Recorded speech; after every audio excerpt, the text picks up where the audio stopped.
Speaking of exciting things that are exciting Kenyans at the moment is MP salaries.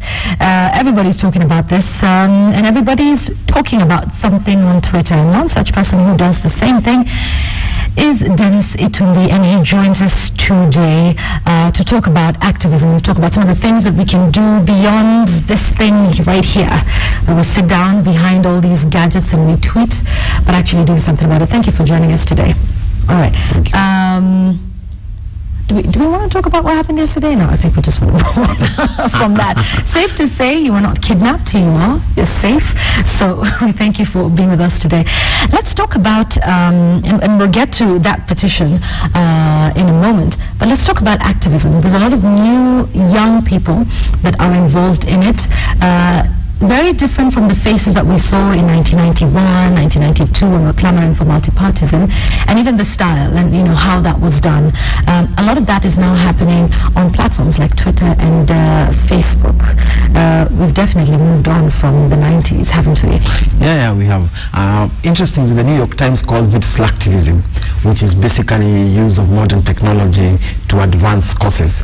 Although the word again was reused by Washington Times to show that guys just tweet and you do nothing about it. However, I will take a slightly different course from a very good friend, Boniface Mwangi, who believes you have to be out there fighting. I believe you can use Twitter and Facebook and achieve results without actually moving from your desk, and that is the whole purpose of this new idea against MPs. I mean, MPs did not demonstrate. They did not go out in a street and say we're increasing our salaries. Right. They might have used a podium in a church or a podium in a rally, but most of it was in their comfortable USAID provided seats within Parliament, and the gadgets are along their armrests. That is where they fought for their salaries.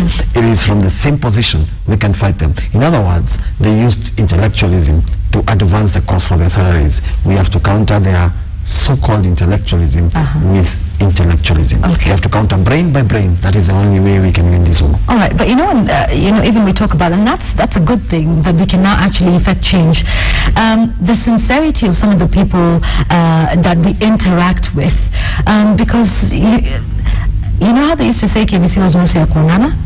You somehow think, that Twitter is the same thing, and engaging who's genuine and who's with you, to come out and say this is what we're doing, and whether this is indeed what people say.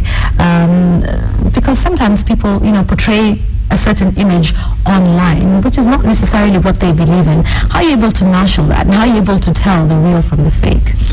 I receive an average of 500 inboxes per day. I read each of my inbox messages, and at times I reply to each of them. Of course, I don't reply to all of them, because if you tell me it's very sunny in Rodo, for instance, there is little I can do. I will participate in another discussion on inbox. That's but right.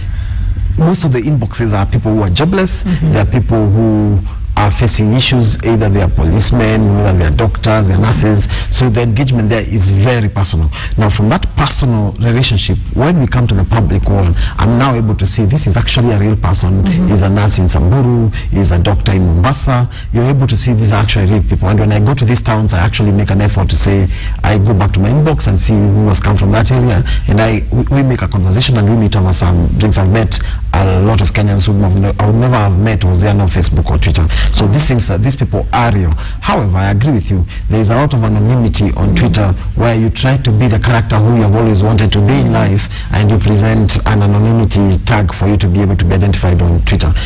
And that is where, again, as we go on discussing this petition, I will be able to explain to you how those guys sit down who do not want to be in the streets facing tear gas can be involved in an actual protest. And there are examples which we will be able to quote across the world. Right, so it's an alternative for those that may not have the courage of people like Boniface Mwangi to go out there, but they still want to engage in certain processes and push for certain issues to change?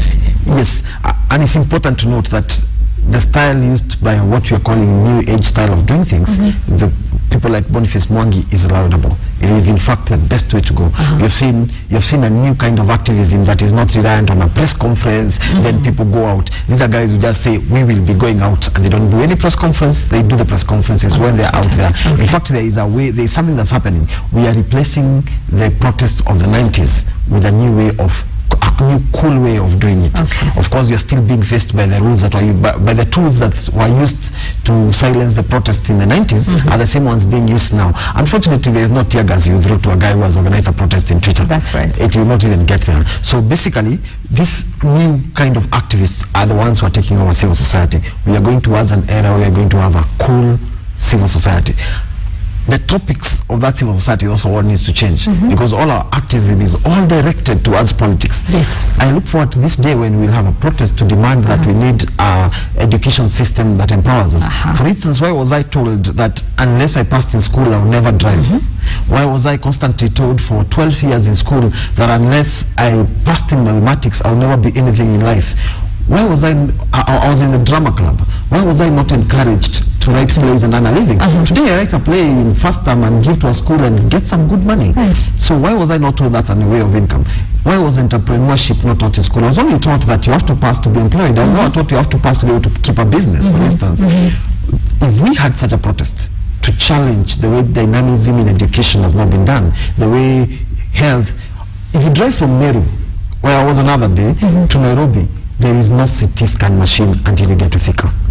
What that means is if you have an accident between Meru to Embu, you cannot be able to access any hospital where you can do a simple CT scan for a right diagnosis.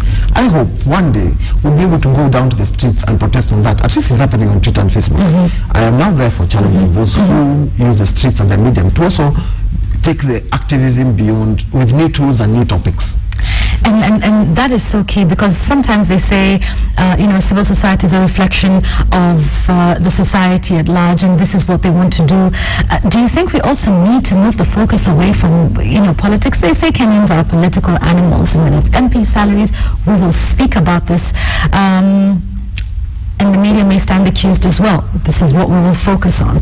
But when it's on other issues in terms of just driving that and actually showing the Kenyans that these are the real issues that are affecting you, the state of education, the state of healthcare, the state of our infrastructure, some of these are the issues we need to be rallying behind. Is it a reflection of society? Do civil society activists, perhaps such as yourself, talk about the issues that the Kenyans are facing? Or should we also be talking about the issues that the Kenyans should be focusing on? So in other words, are we a reflection, or should we be guiding the conversation in a particular direction? Media and blogging stand accused. Most bloggers make it because they participate in political discussions. But I did an audit on Facebook accounts, and I realized the most comments are actually on health issues. It's very surprising, but they do not carry that does not carry a discussion to the next day. No one remembers that 10 days ago I updated anything on health, but everyone remembers a year ago I updated something about ICC. Right. The same thing in the media. I think when we are allocating duties for media for journalists to go and cover stories, we really have a place for innovative ways of doing it. That's why I love KTN's perspective, because it's gone beyond the political conversation to a social discussion, and that is where we need to be. Same case with case files, taking us to a specific place behind bars. What do these guys do? So those are the conversations that we need to do, and that's why the new feature that I just premiered here in your presence on how things work is the way to go in modern journalism, so that we can change the discussion from this tight and boring politics. Politics, that's right. And just changing the focus. And when we talk about journalism, Twitter is fast becoming an avenue for that. A lot of news breaks on Twitter. It breaks on Twitter first before it'll break, anywhere else on the mainstream media that we're now used to. And there is the general debate about journalism and who is a journalist and what are some of the avenues of journalism. I know your thoughts on that, but for those who may not have followed a discussion I think you had in the last 7 days, I believe, on Twitter, on just what constitutes journalism and what's happening on Twitter with everybody claiming to be a journalist. Journalism is an art, it's not a profession. Professions have a way of doing things. I mean, if you are a lawyer, you go to law school, then you go to Kenya School of Law after graduating. Then after that, you become a member of the Law Society of Kenya, and you're admitted to the bar. Journalism, you go to college, and sometimes you don't. I mean, the best journalist, Wahame Mutai, the late Whispers, was a great journalist. Leonard Mabo Motela, a great journalist, but those guys did not go, but they were admitted, they were talents. It's an art. Therefore, you're not a journalist because you are employed. You're a journalist because, one, you are trained, and because you are. And training happens on the job. You're just a journalist. You've been admitted in. All right. So is a person who tweets a journalist? No. There is something called citizen journalism. Citizen journalism does not necessarily become journalism. What has happened with social media is that what was traditionally sources for journalists, so you'd go to a source and a source will tell you, then you would communicate. So in other words, you are conveying a third person's ideas. Now those third parties have a forum of their own. They're telling their own stories. Right. So you cannot say they are journalists. But now what happens when a journalist tweets? That becomes journalism. If they stick to the strict obedience of journalism, because journalism as a way it does things, it has to be factual, it has to be truthful, and this word used every time called objective and all that, that is the only thing that drops on social media. Okay. Because on social media you take a course and go for it. In mainstream journalism, you will have to balance, present both sides for the audience to decide. Okay. And that audience is on social media. So social media has decided. So you cannot now say a guy who is tweeting should be of a particular way. By the way, Article 1D of the Media Code of Ethics, I actually forgot my Media Code of Ethics, normally I carry it everywhere. It clearly states that whereas journalists are allowed to be partisan, in other words, journalists both on mainstream or on social media are actually allowed to be partisan. Okay.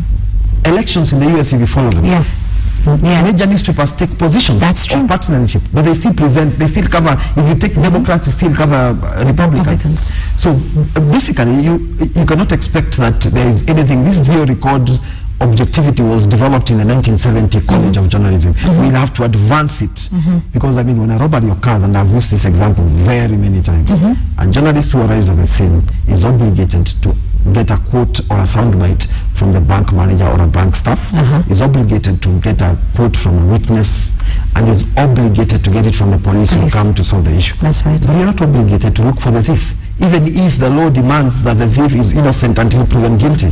So they also have a voice in that story. But you don't look for the thief to give us a comment, so it is not total objectivity. When the process of deciding a story, if say there is a press conference by Ken Okobio, the process of deciding that story is first a press statement sent here by a PR firm, say Ginadine, they send a press statement to a media house, then a media house decides between Keno and Shell, we have one camera. So you guys, today will not cover Shell, we cover the next day we go cover Keno. That is a subjective decision. It is not objective. So basically, there is nothing like total objectivity. If today your sister is involved in a corruption scandal, I am 100% sure you will try, even if you're a journalist who is absolutely committed to objectivity and impartiality and no bias, you will not cover that story. So there are a lot of factors that come that prevent total objectivity. Standard Group, where we are, is owned by specific people. Their interests will have to be taken care of. Advertisers like Safaricom and Kenya Airways invest a lot of money in advertising, and that advertising pays bills and pays salaries. There is some aspect of their stories that will not go on air. So those total objectivity is a fallacy. Let's move away from that. In fact, the Media Act recognizes that and says the most important thing is fact and truth, and that is true journalism. Okay, all right.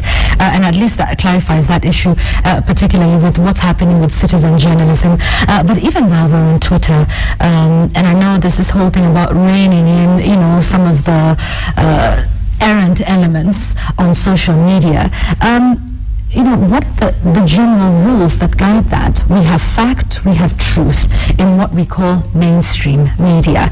But who checks the facts? And like you said, if I'm a witness, if I'm the source, then I can just go ahead and tweet it instead of going through the journalist and going through that whole procedure. But there's lots of things that go around on Twitter and on Facebook that are not true, that are malicious, that are libelous, and that damage careers and reputations. How do we guard against that? And when are we just being a source, and when are we really just perpetuating rumors that even we sometimes know? Well, I'm not so sure about this, but I heard it anyway, so I'll tweet it. My good friend Babanko Bosiri of Jacko News says he is the one who owns gossip, and you are either the source or the target. So basically, yes, there is some aspect of social media that is annoying. I've been a victim. I'm in court against someone, and I've won the case. There is a ruling in early July, for damages to be awarded after winning the case. I have also been charged for perpetuating rumors. I've won all my cases. As we stand now, I have no case in court. I have argued my cases in court because I treat facts.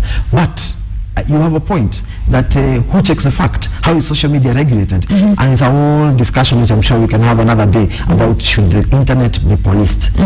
There is one thing that the media did, and I was at the time when this happened, I was actually in the media, and I was a journalist with the Voice of America at that time, and we organized together with Standard Nation and some other media houses to go out in the street and oppose the Media Act because they wanted us to be disclosing our sources. So I remember we went to the streets. I know we organized it with Mohammed who runs Jopevu in this station, and I remember we were arrested and charged in court as a result.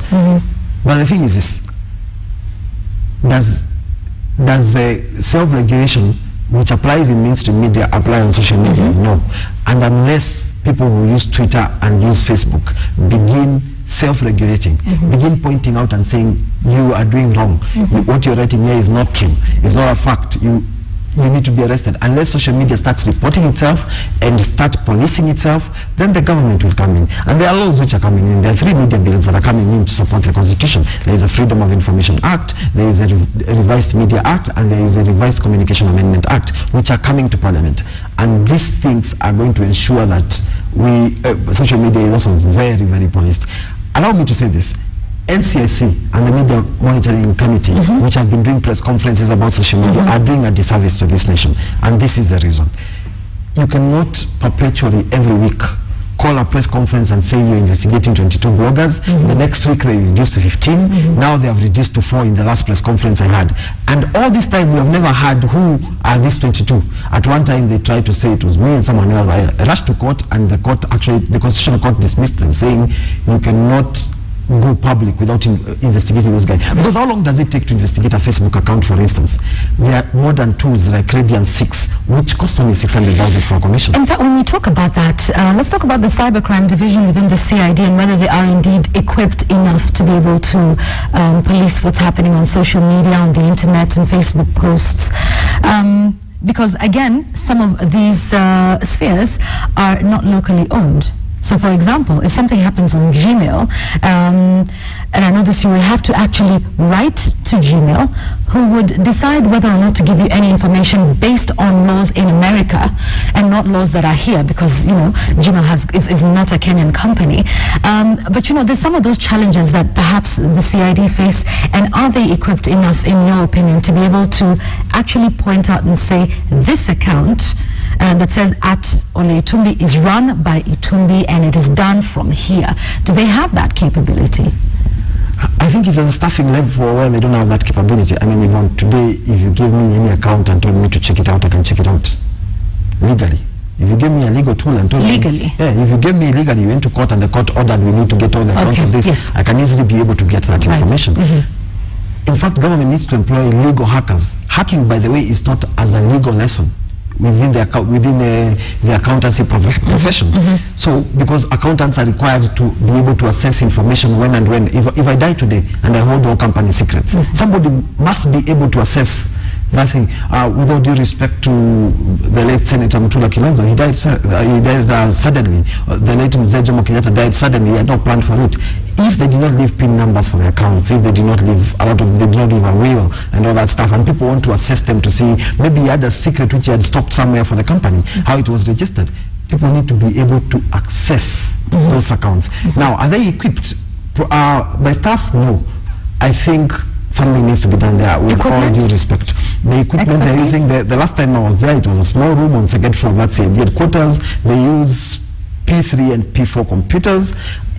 I even had to type my own statement because that guy is looking for where R is and where P is, and it takes, why people take a lot of time in this thing they call grilling, which I'm sure you've covered or seen being covered for a long time. You're told somebody was grilled for 7 hours. There's nothing happening in that room. I've been there. All that's happening in that room is that a guy cannot type that statement. So at the end of, at one time I tell that guy, man, let me type my own statement, I need to go. So I took the computer, it took me 30 minutes to type my own statement. So it's all about staffing. I think equipment-wise, right. Once they have legal workers employed and they have bloggers employed inside there, then they have a chance, because you see, it's only people who understand the internet. Without due respect, tell me an NCIC commissioner who is on Twitter, including Mzalendo Kibuja, who is the chairperson. They're not on Twitter, they're not on Facebook, and they pretend to be investigating people who are on Facebook and Twitter. There is some element of understanding that needs to be associated with being there. You cannot tell me to come and investigate KTN when from the reception to the studio I can't even know my way back. I have to be guided back to the reception. There must be some understanding of the issues. Okay, all right.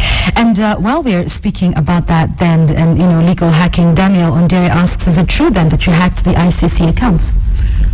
I will give the same answer I gave to the Parliamentary Committee on Justice and Administration, which by the way gave their report and they absolved me of that. But I will give an answer I've always given.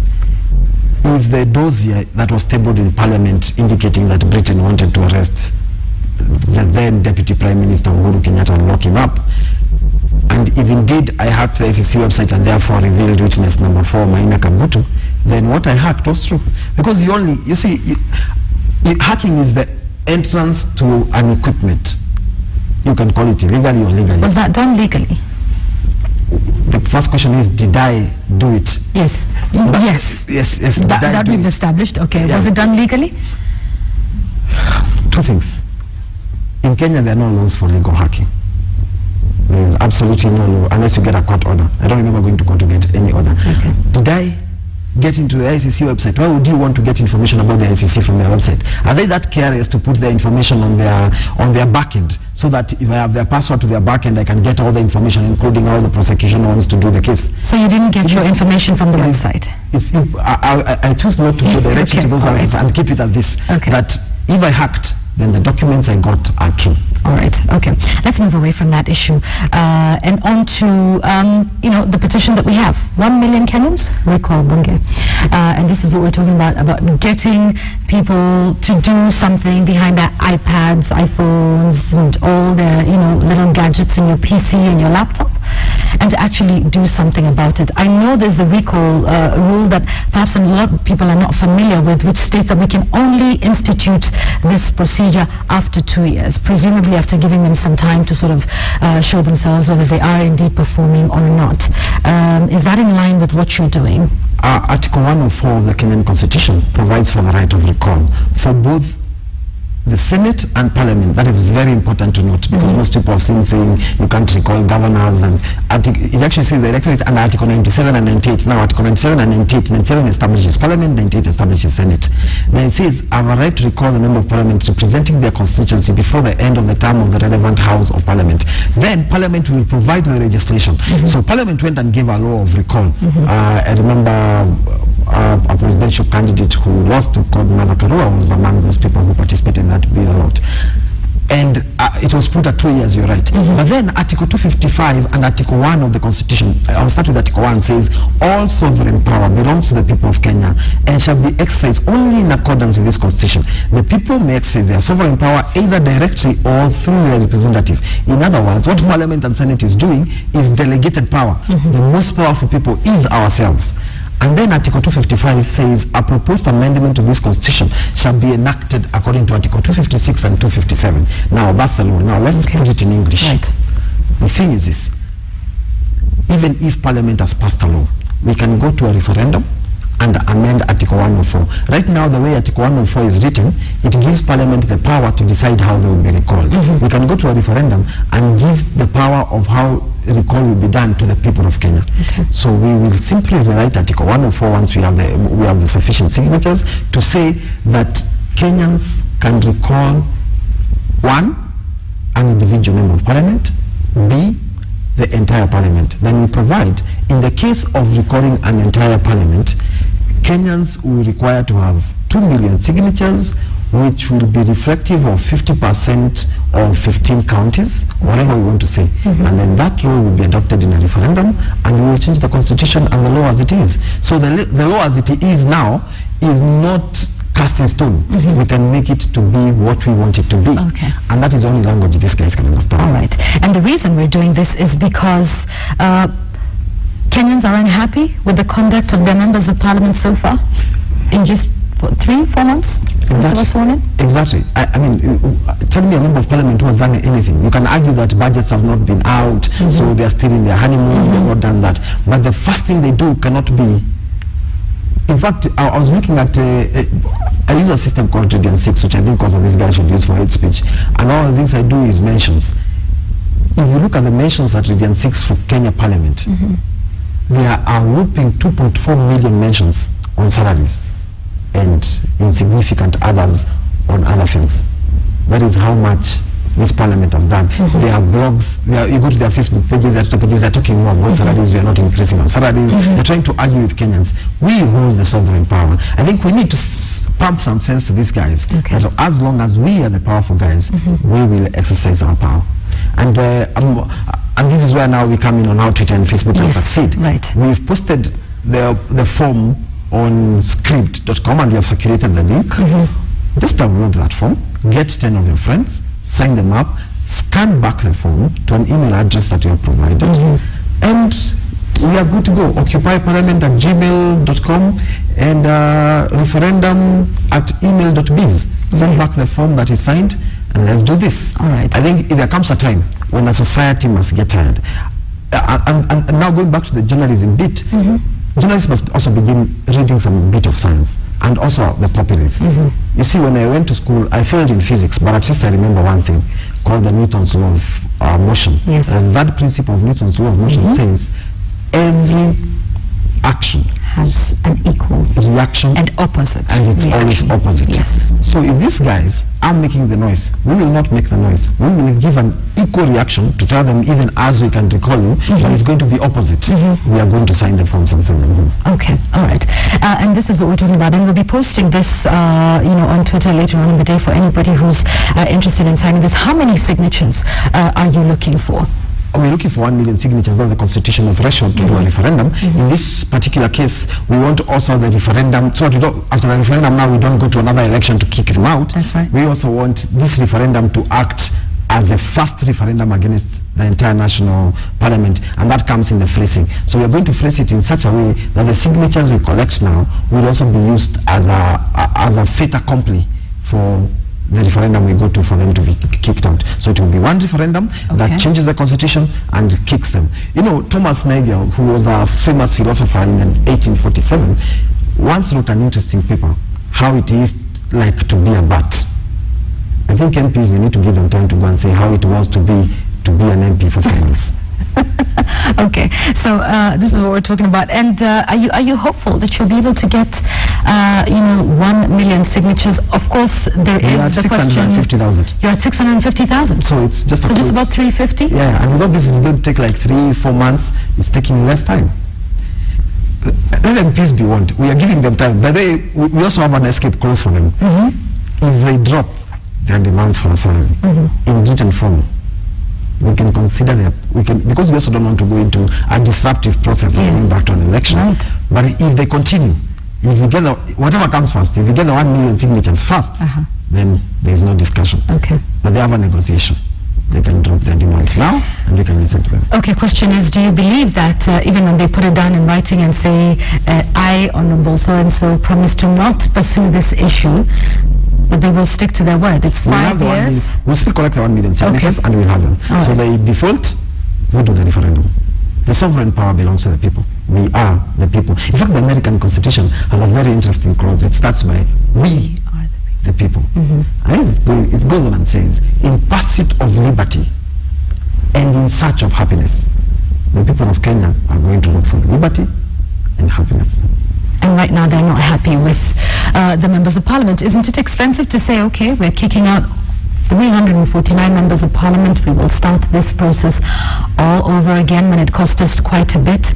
Some would say, well, this is perhaps not what we need right now. Yeah, it's quite expensive, we must admit. Democracy has a price. Democracy is expensive. What I would say is, I think it's time that people started looking not too much at the physical money, but at the effect. What is more expensive, having guys who keep disobeying the sovereign power of the people, or establishing the sovereign power of the people back to where it belongs? I think establishing it back is a cheaper option.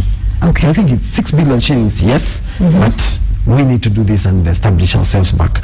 You know, Amartya Sen has written an interesting book which I recommend to you sometimes. You can go and read it. It's called An Idea of Justice. In it he argues the principles of attainment of power are not in themselves an end. They are a process that does not begin or end with achieving political power. It actually is a process that continues with the process of getting that power. In other words, Amartya Sen is arguing that justice for the people does not end at the ballot. It ends at the performance. If I employ you and give you a salary, please take it. Then after that we can negotiate. Okay. Even if it's on the 4th day, we can negotiate. If you take my economy, for instance, to double digit at 15%, why wouldn't you consider? And you see, that's the other thing. People are unemployed out here. Teachers are badly paid. Policemen are absolutely underpaid. Then you have guys, some who have been earning even 20,000 because you know where they've come from, or 30,000. Now they are 530 and they're saying, no, we need a bit more than that. Very wrong. All right. Very quickly, as we wind up our discussion regarding this issue, and hopefully we will be able to see, causes like this, like you mentioned, not just for the MP salaries, but once perhaps this is done, whichever way this will go. But that, we have petitions, that push for something else, even though it's not as, attractive or as sexy as, politics and MPs and their salaries. But there's a question from James Nitich who says, so what's your vision for the country? When you're on Twitter, Facebook, social media, in the work that you do, what is your ideal for Kenya in your mind? Nitich, my idea and your idea are the same. A country where your children and my children, when they come, will be able to be assured wherever they are born or wherever to they are born and whichever part of the country they come from, they all have the same aspiration and dream that once they are born, they will be able to achieve their dreams. Today, when a child is born, you're not sure what that child will be. You're not even sure whether they'll complete school or they'll be hit by a simple disease like pneumonia and die, things that should not be killing people in this part of the country. My dream for Kenya, that is one day we will be equal, because you see the French Declaration of Independence states all men are born free and equal. I look forward to that day when we will not sit down to discuss our problems, but we will sit down to discuss how long the path has been. We are celebrating 50 years of independence. I hope we'll be sitting here now and discussing how the letter 50 years ago Kenya was like this, but now we are here. I dream of a Kenya where we will all be able to achieve our dreams without struggle. Let's struggle now for the future generations. Me and you, Nitich, have to struggle so that the future guys who come here 50 years from now will wonder what were these guys doing 50 years ago, and they will have a story to tell.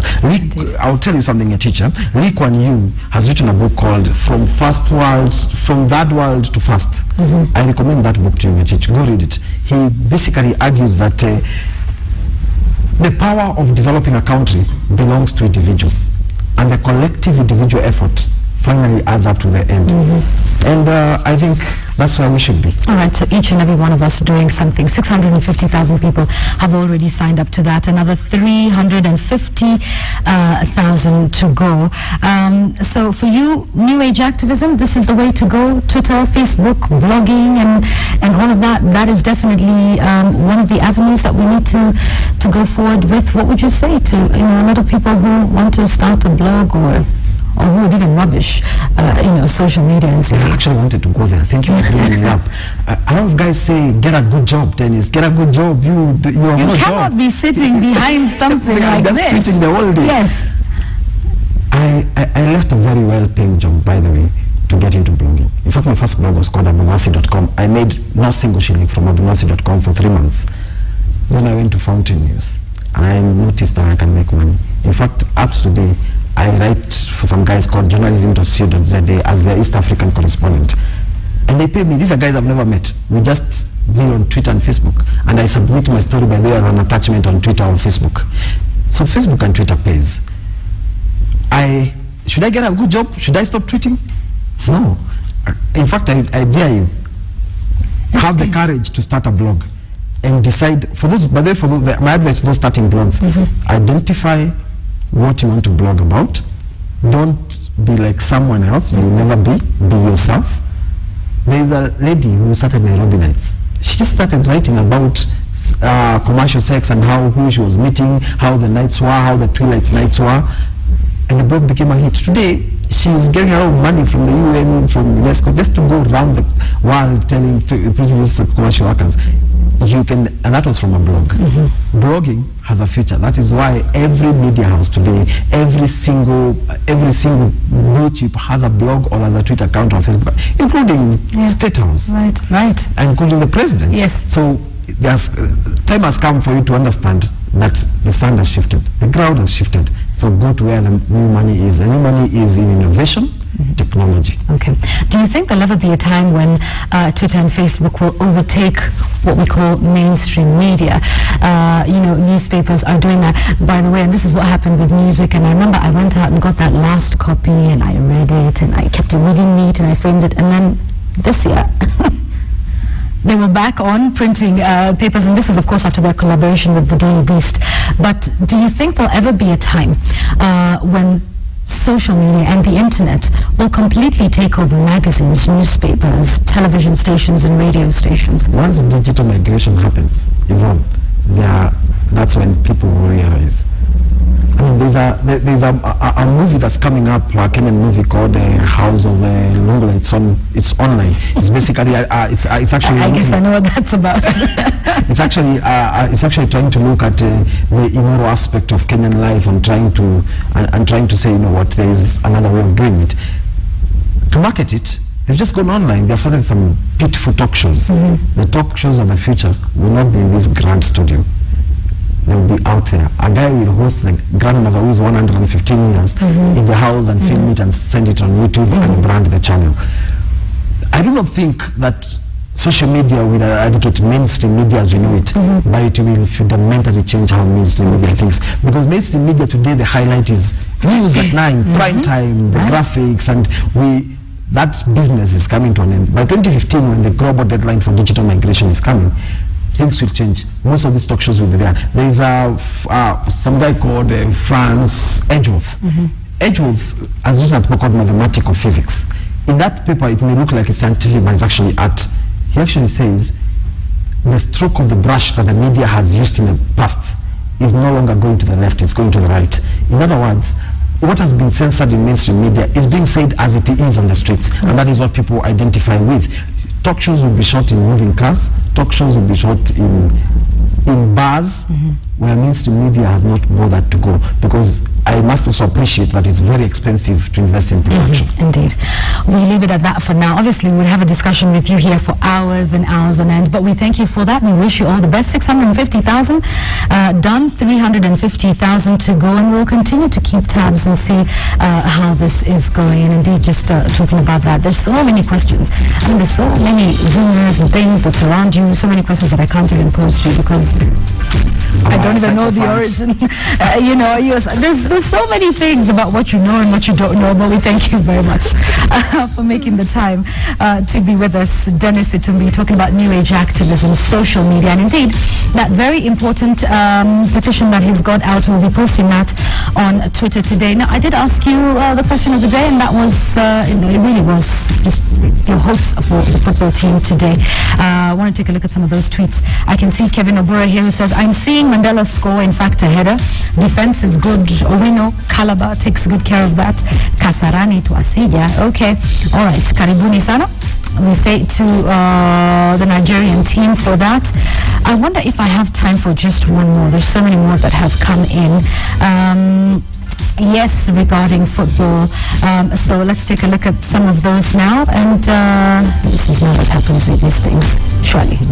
How good am I with these things? Well, not very good, as you can tell.